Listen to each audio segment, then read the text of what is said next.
অনেকাংশে আমি বৈষম্যের শিকার হয়েছি। তো আমাকে কোনো প্রকারে কোনো নোটিশ দেওয়া হয়নি এবং আমাকে অগ্রিম কোনো ইঙ্গিত ছাড়াই আমাকে বহিষ্কার করা হয়েছে। একটি শ্রেণী পার্টির মধ্যে আছে, যারা যত অপরাধী করুক তাদের কিন্তু শাস্তিটা হবে না। এখানে বলতে হয় যে আমার সাথে অনেকখানি বিমাতা সুলভ আচরণই করা হয়েছে। এটি দুঃখজনক যদিও, কিন্তু এটা তো সত্য যে অনেকাংশে আমি বৈষম্যের শিকার হয়েছি। কেননা আপনারা জানেন যে গত 5 আগস্ট তারিখে আমাদের পার্টির কেন্দ্রীয় সদস্যবৃন্দ তাদের একাংশ তারা কক্সবাজারে বেড়াতে যান এবং যার কারণে নেটিজেনরা নানান বিরূপ মন্তব্য করেছেন।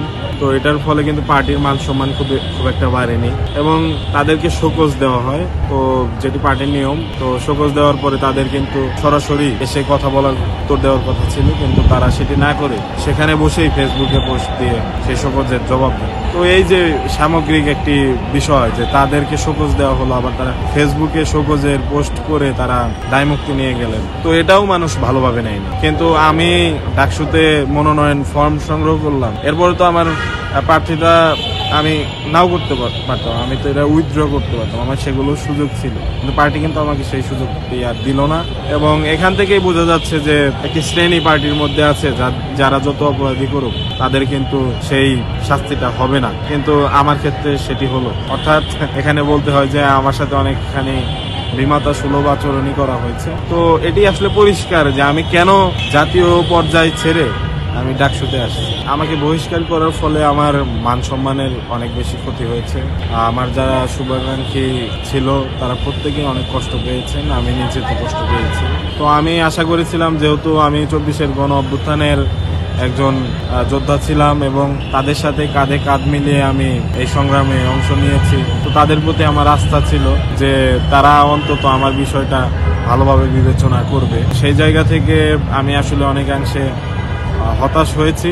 তবে আমি মনে করি যে ঢাকা বিশ্ববিদ্যালয়ে আমি যেহেতু এখানে প্রার্থিতা ঘোষণা করেছি এবং রানিং স্টুডেন্ট, সেক্ষেত্রে আমি এখন ডাকসুতেই ফোকাস করছি এবং আমার আসলে দ্বিতীয় কোনো অপশন এই মুহূর্তে নেই। ঢাকা বিশ্ববিদ্যালয়ের শিক্ষার্থীরা যেটি চায় সেটি হলো একজন সৎ প্রতিনিধি এবং তাদের জন্য কাজ করবে। আমি বিগত সময়ে ঢাকা বিশ্ববিদ্যালয়ের জন্য, ঢাকা বিশ্ববিদ্যালয়ের শিক্ষার্থীদের কল্যাণে অসংখ্য উদ্যোগ নিয়েছি, কাজ করেছি। তো আমার মনে হয় যে শিক্ষার্থীদের কাছে আমার সেই আবেদনটি রয়েছে। আমি আপাতত ডাকসুতেই ফোকাস করতে চাই। আর পার্টির সাথে বিষয়টি, পার্টি আসলে আমার সাথে তো যেটি করেছে এটি অন্যায্য।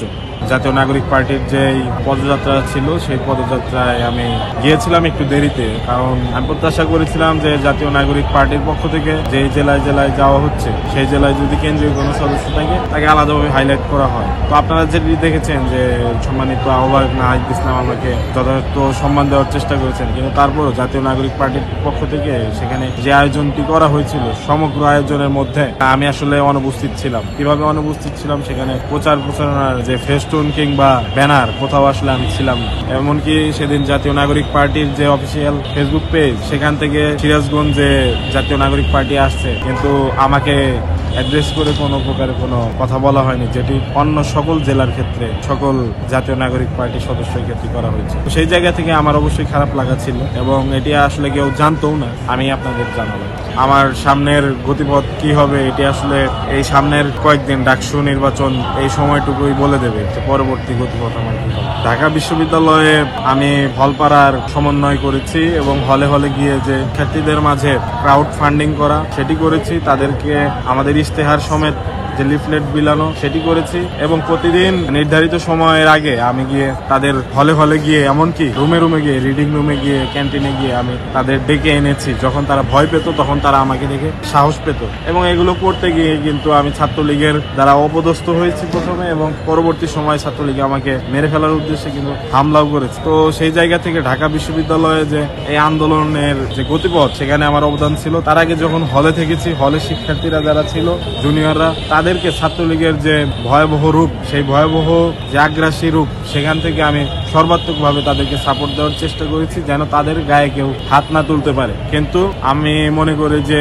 এত কিছু করার পরও জাতীয় নাগরিক পার্টির পক্ষ থেকে আসলে যেটি করা হয়েছে এটি অনেকাংশেই অন্যায্য।